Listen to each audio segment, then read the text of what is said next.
Here's a manual coffee grinder that I got. I think CV's at like Amazon for like 20-30 bucks. So no name, just says MLY01. Let's see what's inside.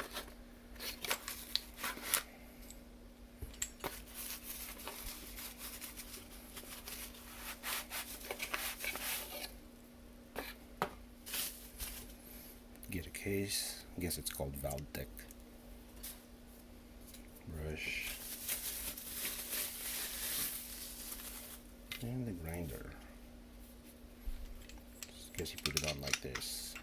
And just grind it like that. See what's inside.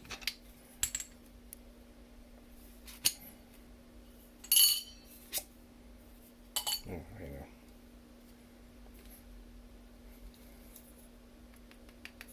It's not plastic. Looks like it's grinding stone made of ceramic, I think.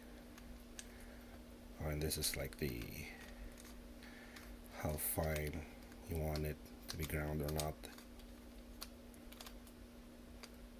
It's very pretty with coffee beans. Window to see how much you have. Here's a brush to like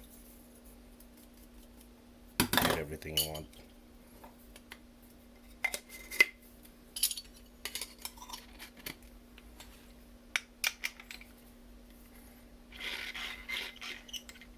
That's pretty neat.